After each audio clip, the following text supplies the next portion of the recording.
Right, hello, welcome everybody. Welcome, I'm downstairs at the Clyde House Cafe today, so it's in a slightly different location, but it should be all the same. I have a lovely big bit of Victoria sponge cake, look at that. Doesn't that look terrific? And the bits on top as well. And cappuccino. And a copy of Wuthering. Let's have a wee bit of coffee first. I'm shocked that they allowed somebody upstairs. Do they not know who I am? Chapter 24. At the close of 3 weeks, I was able to quit my chamber and move about the house. And on the first occasion of my sitting up in the evening, I asked Catherine to read to me because my eyes were weak. We were in the library, the master having gone to bed. She consented, rather unwillingly, I fancied, and imagining my sort of books did not suit her, I bid her please herself in the choice of what she perused. She selected one of her favourites and got forward steadily about an hour, and then came frequent questions. "Ellen, are not you tired? Hadn't you better lie down? You'll be sick keeping up so long, Ellen." No, dear, I'm not tired," I returned continually. Perceiving me unmovable, or immovable rather, she essayed another method of showing her disrelish for her occupation. It changed to yawning and stretching and, "Oh, Ellen, I'm tired." I like that word, disrelish, that's a good one. "Give over then and talk," I answered. Well, that was worse. She fretted and sighed and looked at her watch till 8, and finally went to her room completely overdone with sleep, judging by her peevish, heavy look and her constant rubbing she inflicted on her eyes. The following night she seemed more impatient still, and on the 3rd, from recovering my company, she complained of a headache and left me. I thought her conduct odd, and having remained alone a long while, I resolved on going and inquired whether she were better and asked her to come and lie on the sofa instead of upstairs in the dark. No Catherine could I discover upstairs, and none below. The servants affirmed they had not seen her. I listened at Mr. Edgar's door. All was silence. I returned to her apartment, extinguished by a candle, and seated myself in the window. Cake. So where is she? I wonder.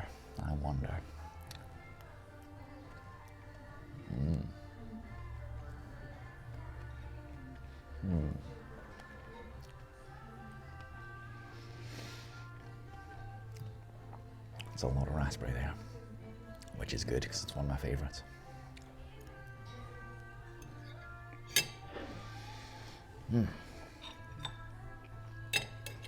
Delicious.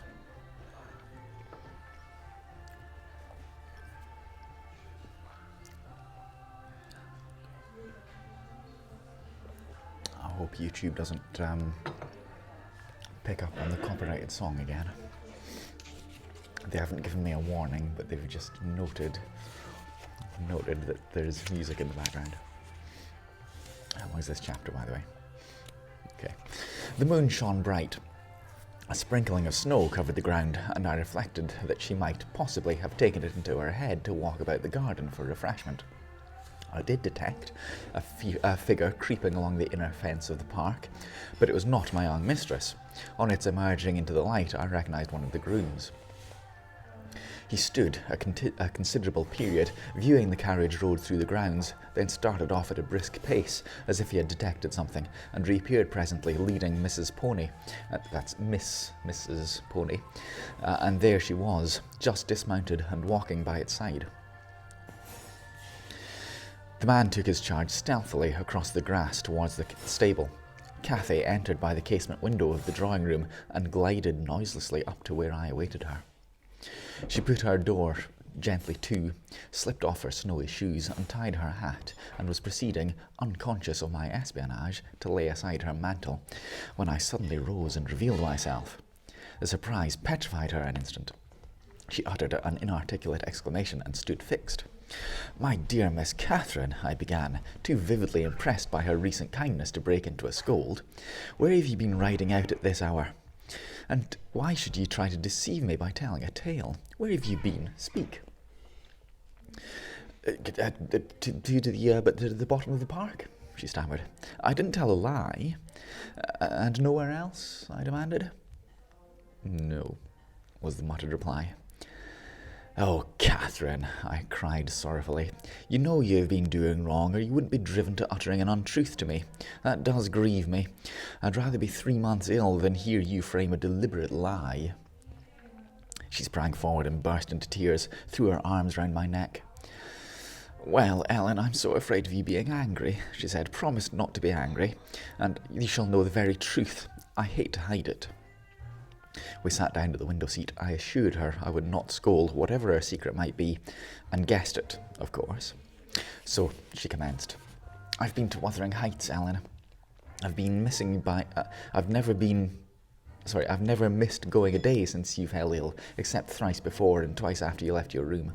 I gave Michael books and pictures to prepare Minnie and every evening, and to put her back in the stable. You mustn't scold him either. I was at the Heights by 6:30, and generally stayed till 8:30, and then galloped home. It was not to amuse myself that I went. I was often wretched all the time. Now and then I was happy, once in a week perhaps.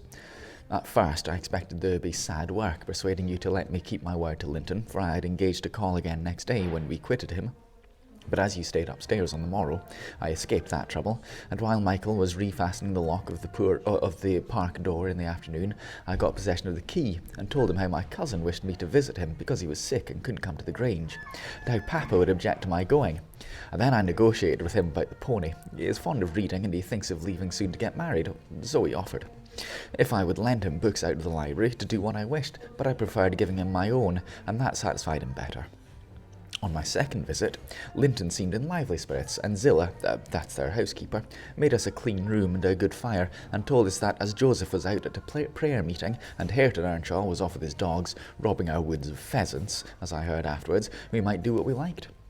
She brought me some warm wine and gingerbread, and appeared exceedingly good-natured, and Linton sat in the armchair, and I, in the little rocking chair on the hearthstone, and we laughed and talked so merrily, and found so much to say. We planned where we would go and what we would do in summer. I needn't repeat that because you'd call it silly.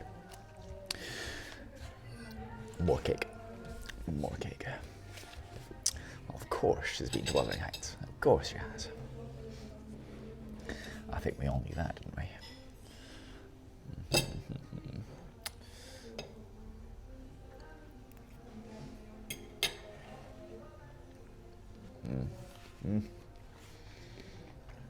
So good.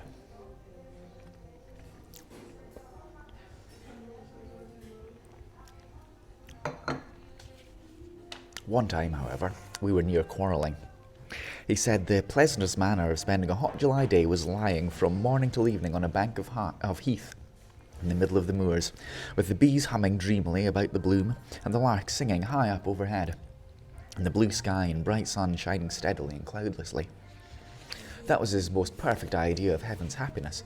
Mine was rocking in a rustling garden tree, with a west wind blowing, and bright white clouds flitting rapidly above, and not only larks, but throstles, and blackbirds, and linnets, and cuckoos pouring out music on every side, and the moors seen at a distance, broken into cool, dusky dells, but close by great swells of long grass undulating in waves to the breeze, and woods and sounding water, and the whole world awake and wild with joy. He wanted all to lie in an ecstasy of peace. I wanted all to sparkle and dance in a glorious jubilee. I said his heaven would be only half alive, and he said mine would be drunk. I said I should fall asleep in his, and he said he could not breathe in mine, and began to grow very snappish. At last we agreed to try both as soon as the right weather came, and then we kissed each other and were friends. After sitting still an hour, I looked at the great room with its smooth, uncarpeted floor, and thought how nice it would be to play in, if we removed the table, and asked Linton to call Zillah in to help us, and we'd have a game at blind man's buff. She should try to catch us. You used to, Ellen. He wouldn't. There was no pleasure in it, he said, and he consented to play at ball with me. We found 2 in a cupboard among a heap of old toys, tops and hoops and battledores and shuttlecocks. One was marked C and the other H. I wished to have the C because that stood for Catherine, and the H might be for Heathcliff, his name. But the brand came out of H, and Linton didn't like it. I beat him constantly. He got cross again, and coughed and returned to his chair. That night, though, he easily recovered his good humour. He was charmed with 2 or 3 pretty songs, your songs, Ellen, and when I was obliged to go, he begged and entreated me to come the following evening, and I promised. Minnie and I went flying home, light as air, and I dreamt of Wuthering Heights and my sweet darling cousin till morning.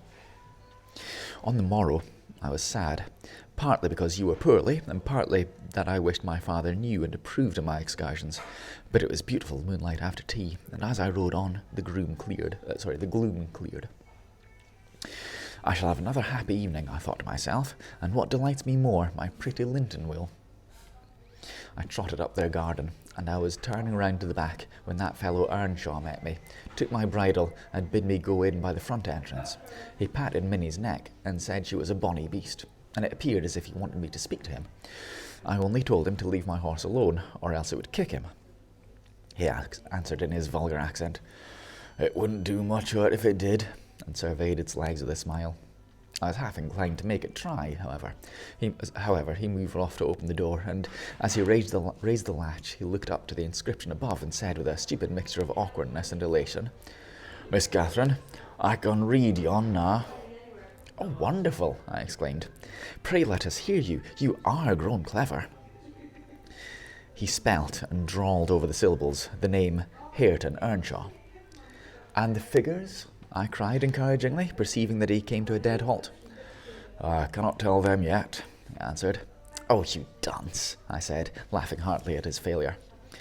The fool stared, with a grin hovering about his lips and a scowl gathering over his eyes, as if uncertain whether he might not join in my mirth, whether it was not pleasant familiarity, or what it really was, contempt.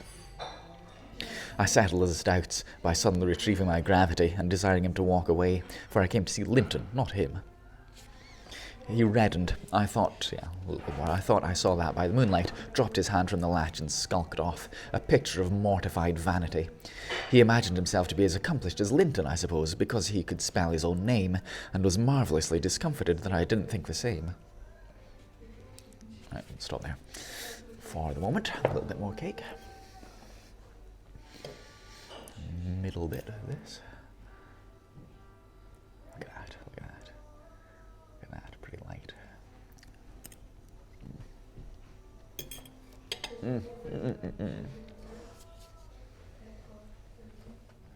Lovely.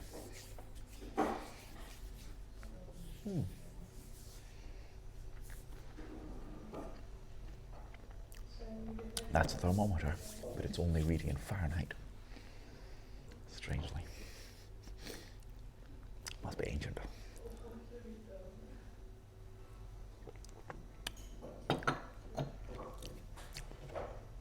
Next little bit.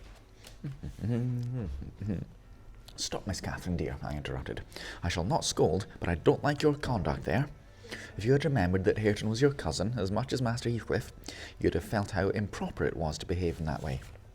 At least it was praiseworthy ambition for him to desire to be as accomplished as Linton, and probably he did not learn merely to show off. You had made him ashamed of his ignorance before, I have no doubt, and he wished to remedy it and please you. To sneer at his imperfect attempt was very bad breeding. Had you been brought up in his circumstances, would you be less rude? He was as quick and as intelligent a child as you ever were, and I am hurt that he should be despised now because that base Heathcliff has treated him so unjustly. Well, Ellen, you won't cry about it, will you? She exclaimed, surprised at my earnestness. But wait, and you shall hear if he conned his ABC to please me, and if you were worthwhile being civil to the brute. I entered. Linton was lying on the settle and got up to welcome me. I'm ill tonight, Catherine, love, he said, and you must have all talk and let me listen. Come and sit by me. I was sure you wouldn't break your word, and I'll make you promise again before you go. I knew now that I mustn't tease him, and he was ill, and I spoke softly and put no questions and avoided irritating him in any way. I had brought some of my nicest books for him. He asked me to read a little of one, and I was about to comply when Earnshaw burst the door open, having gathered venom with reflection. He advanced direct to us, seized Linton by the arm, and swung him off his seat. "Get to thy own room," he said in a voice almost inarticulate with passion, and his face looked swelled and furious. "Take her there if she comes to see thee. Thou shan't get me out of this. Begone with both of ye." He swore at us and left Linton no time to answer, nearly throwing him into the kitchen, and he clenched his fist as I followed, seemingly longing to knock me down. I was afraid for a moment, and I let one volume fall. He kicked it after me and shut us out. I heard a malignant cackly laugh by the fire, and turning beheld that odious Joseph standing rubbing his bony hands and quivering. "I was sure you'd serve it. He's a grand lad, he's gotten it right spirit in him. He knows as well as I do, who's be the measter yonder. He mad ye skift properly. Where must I go?" I said to my cousin, disregarding the old wretch's mockery. Linton was white and trembling. He was not pretty then. Ellen, oh no. He looked frightful, for his thin face and large eyes were wrought into an expression of frantic, powerless fury. He grasped the handle of the door and shook it. It's fastened inside. "If you don't let me in, I'll kill you. If you don't let me in, I'll kill you," he rather shrieked, then said, Devil, I'll kill you. I'll kill you." Joseph uttered his croaking laugh again. "There, that's it, father," he said. "That's father. We've had Alice summat or other side in us. Never he dared, and lad, don't be feared. He cannot get at thee." I took hold of Linton's hand and tried to pull him away, but he shrieked so shockingly that I dared not proceed. At last his cries were choked by a dreadful fit of coughing. Blood gushed from his mouth, and he fell on the ground. Pause there for cake. Pause for cake. It's a little bit big. Let's have half of that. More customers coming in.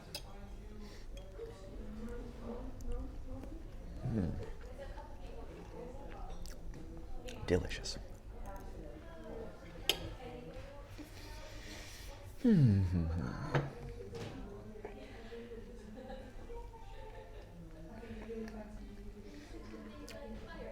Wonder if that noisy family's going to come back in this week. We'll see.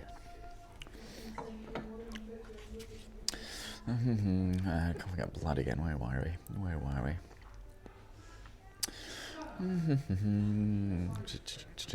Fell on the ground, yes. I ran into the yard, sick with terror, and called for Zillah as loud as I could. She soon heard me, and was milking the cows in a shed behind the barn, and hurrying from her work she inquired what there was to do. I hadn't breath to explain. Dragging her in, I looked about for Linton. Earnshaw had come out to examine the mischief he had caused, and he was then conveying the poor thing upstairs. Zillah and I ascended after him, but he stopped me at the top of the steps and said I shouldn't go in. I must go home. I exclaimed that he had killed Linton and I would enter. Joseph locked the door and declared I should do no such stuff, and asked me whether I were bound to be as mad as him. I stood crying till the housekeeper reappeared and affirmed that he would be better in a bit, but he couldn't do with that shrieking and din, and she took me and nearly carried me into the house. Ellen, I was ready to tear my hair off my head. I sobbed and wept so that my eyes were almost blind, and the ruffian you have such sympathy with stood opposite, presuming every now and then to bid me wisht, and denying that it was his fault. And finally, frightened by my assertions that I would tell Papa, and that he should be put in prison and hanged, he commenced blubbering himself, and hurried out to hide his cowardly agitation. Still, I was not rid of him. When at length they compelled me to depart, I had got some 100 yards off the premises. He suddenly issued from a shadow of the side road and checked Minnie and took hold of me. "Miss Catherine, I am ill grieved," he began, "but it's rather too bad." I gave him a cut with my whip, thinking perhaps he would murder me. He let go, thundering one of his horrid curses, and I galloped home, more than half out of my senses.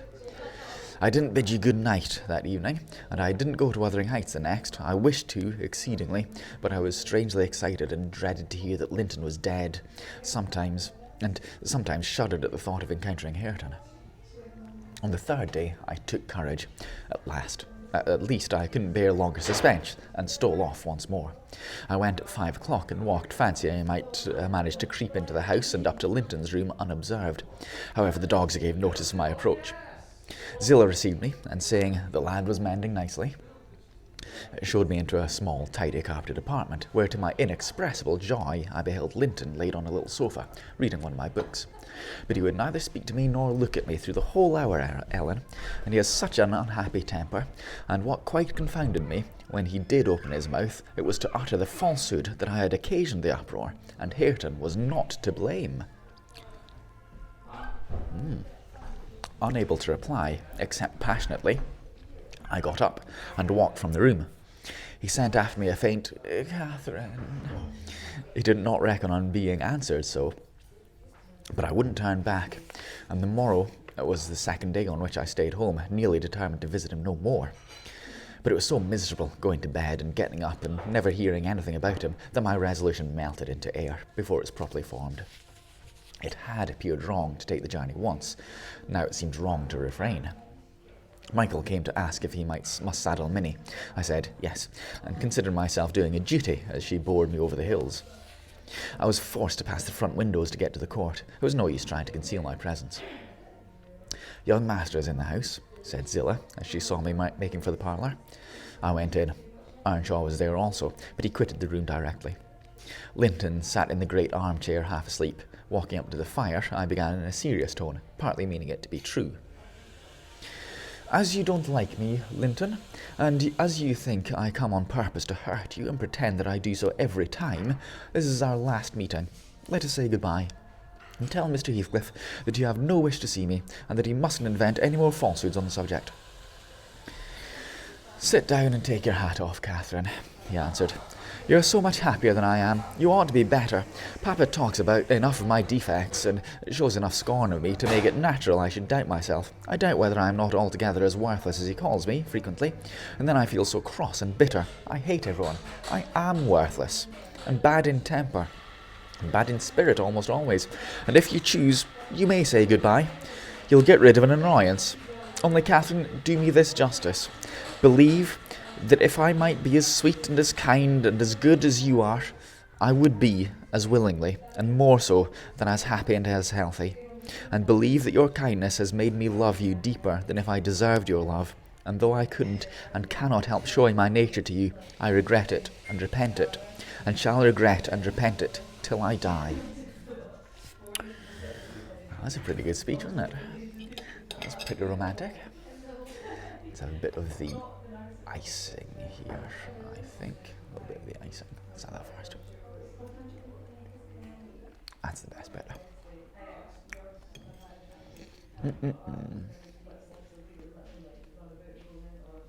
Lovely. Big bit.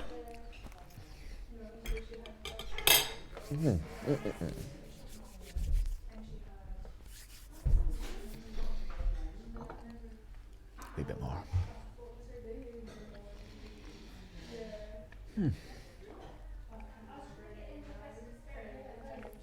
Lovely.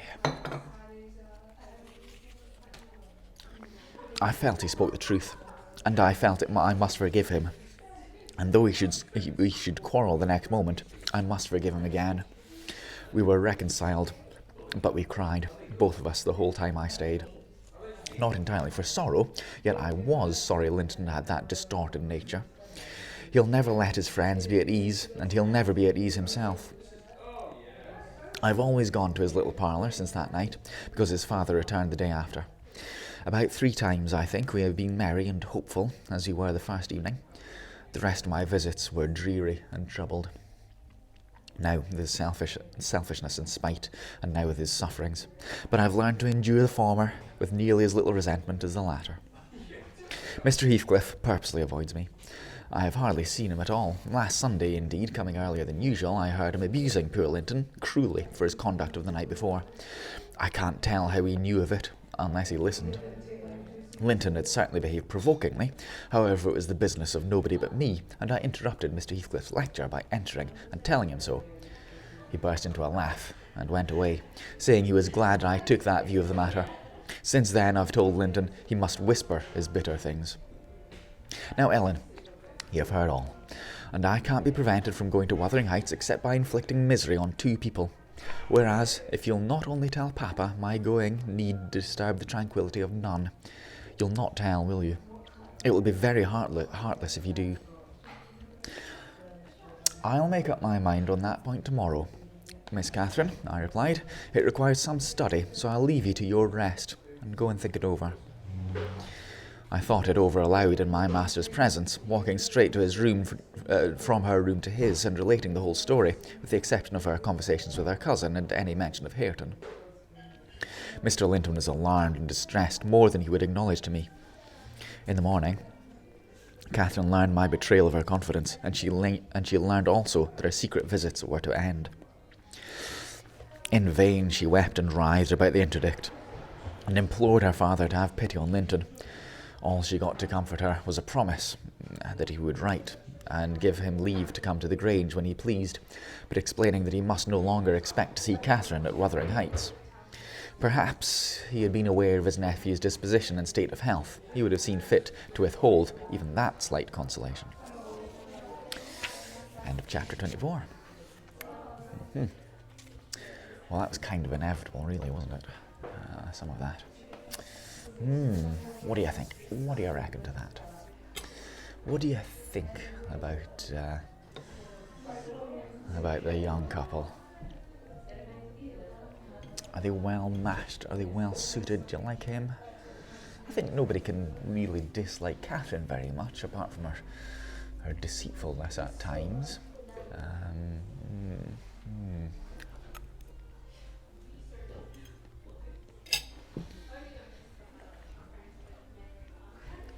But what do you think about the pair of them?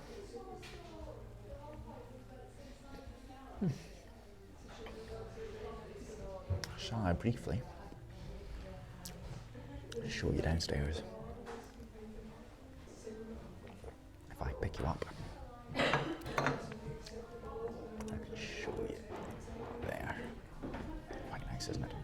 It's a quite nice place. I like it. Let's have a little bit more cake.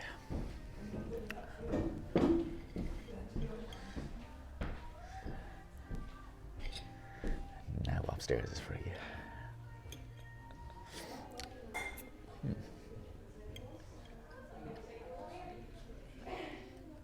This is the bottom of the cake. There. That's nice. Normally that's a crusty bit, but it's alright. Certainly the icing's the best bit, though.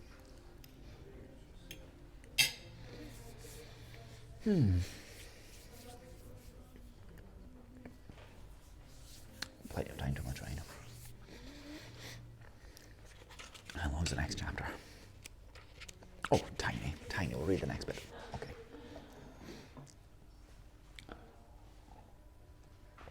Chapter 25. These things happened last winter, sir, said Mrs. Dean, hardly more than a year ago. Last winter, I did not think at another 12 months' end I should be amusing a stranger to the family with relating them. Yet who knows how long you'll be a stranger? You're too young to rest always contented living by yourself, and I some way fancy no one could see Catherine Linton and not love her. You smile, but why do you look so lively and interested when I talk about her? And why have you asked me to hang her picture over your fireplace? And why— Stop, my good friend, I cried. It may be very possible that I should love her, but would she love me? I doubt it too much to venture my tranquillity by running into temptation, and then my home is not here. I'm of the busy world, and to its arms I must return. Go on. Was Catherine obedient to her father's commands? She was, continued the housekeeper. Her affection for him was still the chief sentiment in her heart, and he spoke without anger. He spoke in the deep tenderness of one about to leave his treasure amid perils and foes, where his remembered words would be the only aid that could bequeath to guide her. He said to me, a few days afterwards, "I wish my nephew would write, Ellen, or call. Tell me sincerely what you think of him. Is he changed for the better, or is there a prospect of improvement as he grows a man?" "He's very delicate, sir," I replied, "and scarcely likely to reach manhood. But this I can say, he does not resemble his father, and if Miss Catherine had the misfortune to marry him, he would not be beyond her control, unless you were extremely and foolishly indulgent. However, master, you'll have plenty of time to get acquainted with him, and see whether he would suit her. It wants 4 years and more to being of age." Edgar sighed and walked to the window, looked out towards Gimmerton Kirk. It was a misty afternoon, but the February sun shone dimly, and we could just distinguish the 2 fir trees in the yard and the sparely scattered gravestones.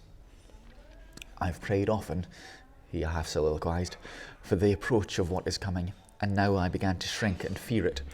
I thought the memory of the hour I came down that glen a bridegroom would be less sweet than the anticipation that I was soon, in a few months, or possibly weeks, to be carried up and laid in its lonely hollow.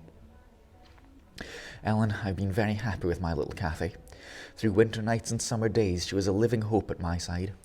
But I've been as happy musing by myself among those stones, under that old church, lying through the long June evenings on the green mound of our mother's grave, and wishing, yearning for the time that I might lie beneath it. What can I do for Cathy? How must I quit her? I'd not care one moment for Linton being Heathcliff's son, nor for his taking her from me, if he could console her for my loss. I'd not care that Heathcliff gained his ends, and triumphed in robbing me of my last blessing. But should Linton be unworthy, only a feeble tool to his father, I cannot abandon her to him, and hard though it be to crush her buoyant spirit, I must persevere in making her sad while I live, and leaving her solitary when I die. Darling, I'd rather resign her to God and lay her in the earth before me."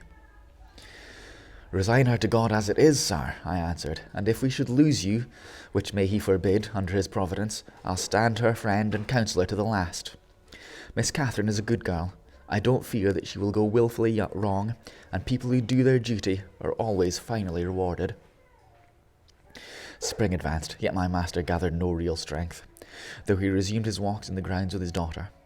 To her inexperienced notions, this itself was a sign of convalescence, and then his cheek was often flushed and his eyes were bright. She felt sure of his recovering. On her 17th birthday, he did not visit the churchyard. It was raining, and I observed, "You'll surely not go out tonight, sir?" He answered, "No, I'll defer it this year a little longer." He wrote again to Linton, expressing his great desire to see him, and had the invalid been presentable, I've no doubt his father would have permitted him to come.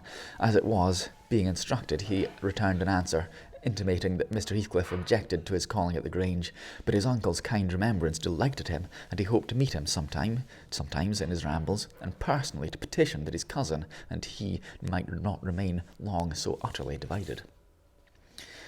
That part of his letter was simple and probably his own. Heathcliff knew he could plead eloquently enough for Catherine's company. Then, "I did not ask," he said, "that she may visit here, but I am never to see her, because my father forbids me to go to her home, and you forbid her to come to mine. Do, now and then, ride with her towards the heights, and let us exchange a few words in your presence. We have done nothing to deserve this separation, and you are not angry with me. You have no reason to dislike me, and you allow yourself. Dear uncle, send me a kind note tomorrow, and leave to join you anywhere you please, except at Thrushcross Grange. I believe an interview would convince you that my father's character is not mine. He affirms I am more your nephew than his son. And though I have faults which render me unworthy of Catherine, she has excused them, and for her sake you should also. You inquire after my health. It is better, but while I remain cut off from all hope and doomed to solitude, or the society of those who never did and never will like me, how can I be cheerful and well?" How indeed. Another little bit of cake. Well, that's George Ezra, isn't it? I like that.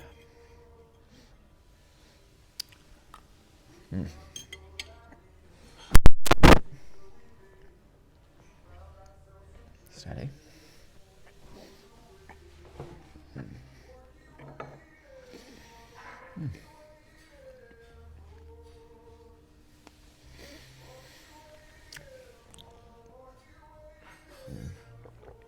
coffee almost cold now.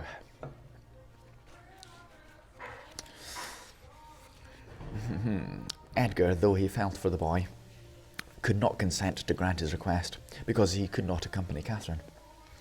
He said, in summer perhaps they might meet.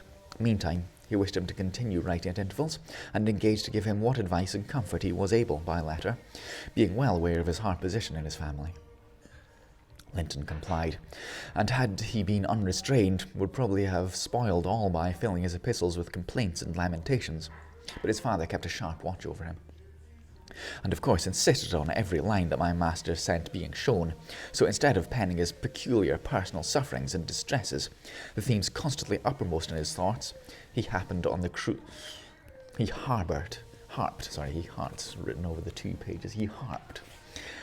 cruel obligation of being held asunder from his friend and love, and gently intimated that Mr. Linton must allow him an interview soon, or he should fear he was purposely deceiving him with empty promises. Cathy was a powerful ally at home, and between them they at length persuaded my master to acquiesce in their having a ride or a walk together, about once a week under my guardianship, and on the moors nearest the Grange, for June found him still declining, and though he had set aside yearly a portion of his income for my young lady's fortune, he had a natural desire that she might retain, or at least return in a short time, to the house of her ancestors, and he considered our only prospect of doing that was by a union with his heir. He had no idea that the latter was failing almost as fast as himself, nor had anyone, I believe. No doctor visited the Heights, and no one saw Master Heathcliff to make a report of his condition among us. I, for my part, began to fancy my forebodings were false, and that he must be actually rallying when he mentioned riding and walking on the moors and seemed so earnest in pursuing his object. I could not picture our father treating a dying child as tyrannically and wickedly as I afterwards learned Heathcliff had treated him. To compel this apparent eagerness, his efforts redoubling the more immensely his avaricious and unfeeling plans were threatened with defeat by death. Ooh. We hadn't seen that coming, had we? End of chapter 25. Interesting.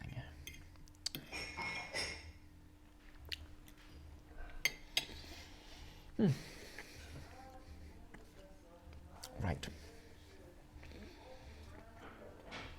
Don't forget, I think I'll be reading Silas Marner live sometimes. So I'll intersperse that a little bit with Wuthering Heights. But for the moment, thanks for watching. Don't forget to subscribe down there, subscribe. And I'll see you next time. Bye-bye.